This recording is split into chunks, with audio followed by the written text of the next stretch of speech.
Hello everyone, welcome to S UPPSC. इस video में हम यूपीपीएससी 2026 के लिए डेटा एंड फैक्ट्स जो कर रहे थे उसको हम डिस्कस करेंगे।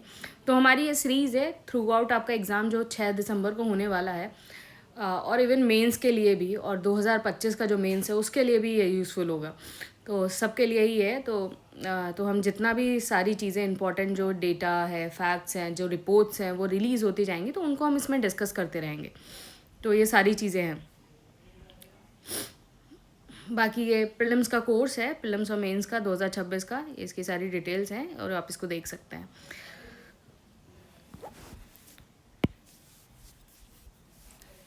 तो रिपोर्ट रिलीज़ हुई है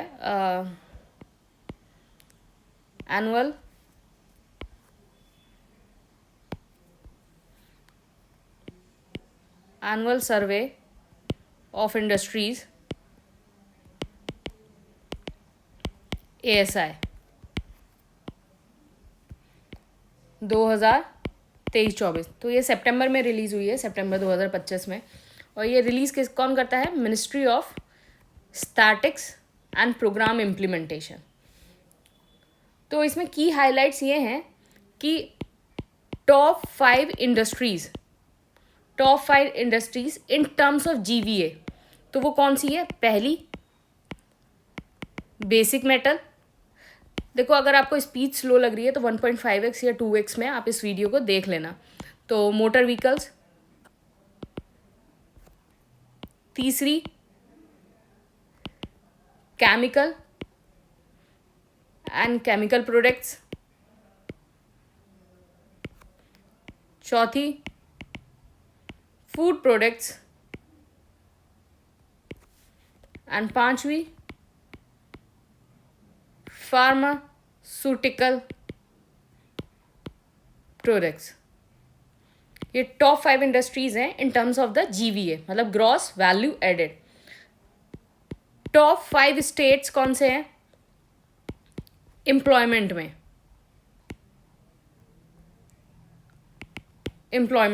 तो पहले नंबर पे है तमिलनाडु, दूसरे नंबर पे है गुजरात, तीसरे नंबर पे है महाराष्ट्र, चौथे नंबर पे है यूपी, तो यूपी को ध्यान रखना, यूपी चौथे नंबर पे है, पांचवें नंबर पे है कर्नाटका। जो GVA है, ग्रॉस वैल्यू एडेड, वो 11.89% ग्रू हुआ है ओवर द प्रीवियस ईयर। और जो इंडस्ट्रियल आउटपुट है, industrial output increase by more than 5.80% over the previous year. और एवरेज एम्प्लॉयमेंट्स पर पर्सन एंगेज्ड, ये ग्रू हुआ है 5.6% कंपेयर टू 2023। ठीक है, अब कुछ की टर्म्स देख लेते हैं। GVA क्या होता है? GVA is the gross value added. तो इसका मतलब क्या हुआ कि additional value created in the production, मतलब additional value created in production. Additional value production में क्या क्रिएट हुई है? तो इसका मतलब क्या हुआ? Total output minus total input. ये GVA की डेफिनेशन होगी। नेट वैल्यू एडेड, तो NVA, net value added. Net value added क्या होता है?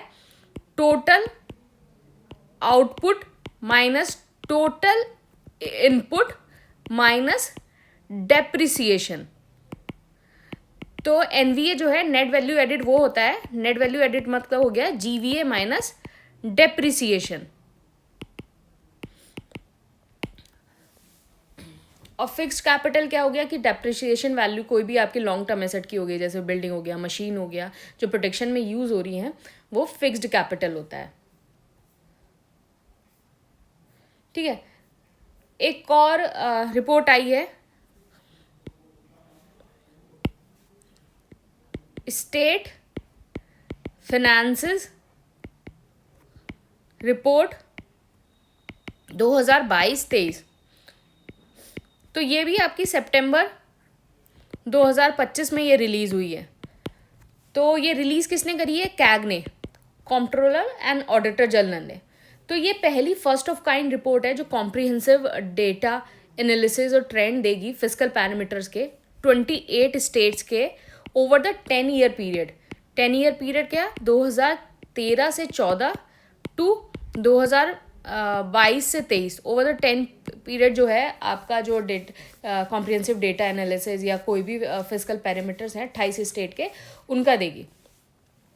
तो इसमें ये फाइंडिंग हुई है कि स्टेट्स का जो टोटल डेट है वो 2022-23 में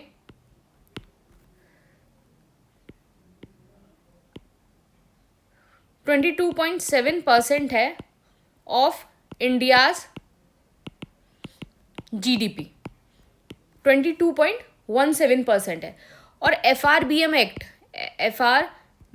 एक्ट जो 2023 है उसमें बेंचमार्क क्या रखा गया है, बेंचमार्क FRBM एक्ट में बेंचमार्क ये रखा गया है कि स्टेट गवर्नमेंट का जो डेट है वो 20% ऑफ GDP होना चाहिए बाय 2024-25, 20%। तो 22-23 तक इतना है, तो 24-25 तक जो है वो 20% लेके आना है। फिर डेट टू GSDP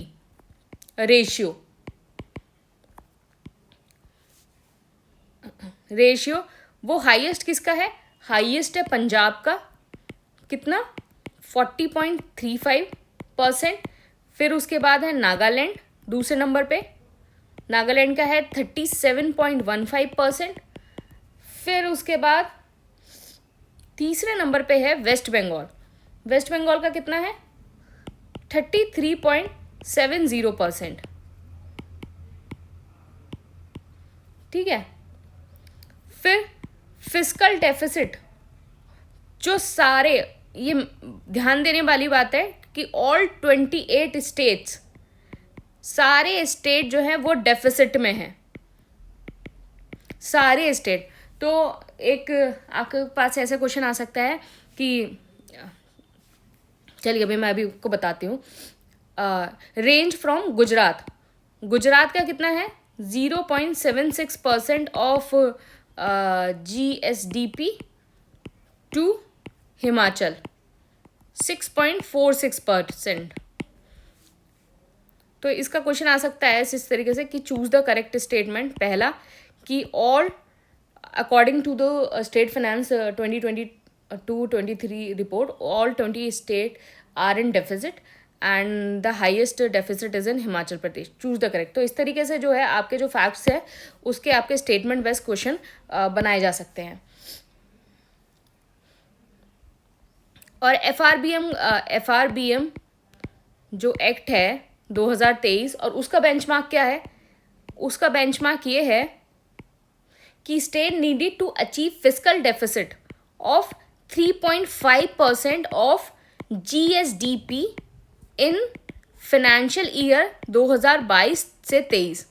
तो देखो हिमाचल प्रदेश तो बहुत ज़्यादा है, तो सारे स्टेट जो है वो डेफिसिट में है एंड इतना जो है बेंचमार्क होना चाहिए 3.5% of GSDP in financial year 2022-23।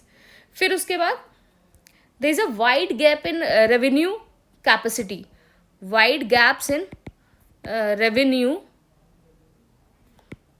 Capacity, कि स्टेट्स का ओन टैक्स रेवेन्यू SOTR वो 70% है इन हरियाणा सबसे ज़्यादा, और as low as 9% in Arunachal Pradesh. तो सबसे ज़्यादा हरियाणा में है state own tax revenue Haryana में, और अरुणाचल प्रदेश का सबसे कम है 9%। अब जैसे अगर इसको मेंस के पर्सपेक्टिव से देखें कि जो पब्लिक डेप्थ है वो हाई क्यों है बहुत सारे स्टेट में, एक रीज़न ये हो सकता है कि जो है सब्सिडीज़ बहुत बढ़ रही है, राइजिंग सब्सिडीज़ किस तरीके की, जैसे आपका फार्म लोन हो गया, इलेक्ट्रिसिटी जो सब्सिडाइज्ड होती है, कैश ट्रांसफ़र हो गया, डायरेक्ट बेनिफिट ट्रांसफ़र, ये कैश ट्रांसफ़र, इसकी वजह से। दूसरा क्या है कि एक हाई कमिटेड एक्सपेंडिचर है, हाई कमिटेड एक्सपेंडिचर, जैसे इंटरेस्ट पेमेंट हो गया, सैलरीज हो गई, वेजेस हो गया। तीसरी चीज क्या हो सकती है कि आपका वीक रेवेन्यू मोबिलाइजेशन, क्योंकि वीक रेवेन्यू मोबिलाइजेशन क्या है कि जो स्टेट है वो हेविली रिलाय करता है सेंटर पे, मतलब सेंट्रल ट्रांसफर जो मिलता है स्टेट को, स्टेट उस पर ज़्यादा रिलाय करता है, and limited capacity to raise state level taxes. तो क्या मतलब सेंटर पे ज़्यादा ध्यान है उसका, सेंट्रल के ट्रांसफ़र पे, कि सेंट्रल जो उसको जो एड देगा, जो उसको ट्रांसफ़र करेगा, उस पर ज़्यादा स्टेट जो है हेविली रिलाय है, रादर देन कि वो अपना खुद का जो स्टेट लेवल टैक्स है उसको बढ़ाए। तो उसका ध्यान इस पे ज़्यादा है और इस पे कम है कि जो उसका खुद की कैपेसिटी है to raise state level tax, तो उस पे जो है स्टेट लेवल टैक्सेस पे उसका ध्यान जो है थोड़ा कम है। तो इस वजह से ये जो है काफ़ी सारे स्टेट है उनमें जो पब्लिक डेप्ट है वो इसलिए ज़्यादा हाई है।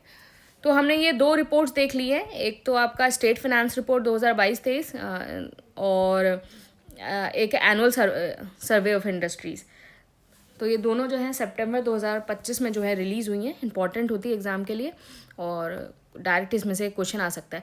देखो क्या है ना, डेटा और फैक्ट्स जो है वो इतना ज़्यादा हो जाता है, अगर हम इन वीडियोस को धीरे धीरे करते रहेंगे तो हमारा जो सारी चीज़ें हैं वो हमें आसानी से याद भी हो जाएंगी, क्योंकि एक साथ इतनी सारी चीज़ों को याद करना इतना टफ हो जाता है।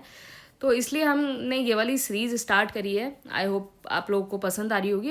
अगर आपको कोई भी सजेशन देना है और किस तरीके से हम इसको सुधार सकते हैं या क्या कर सकते हैं, तो वो आप दे सकते हैं। Thank you and all.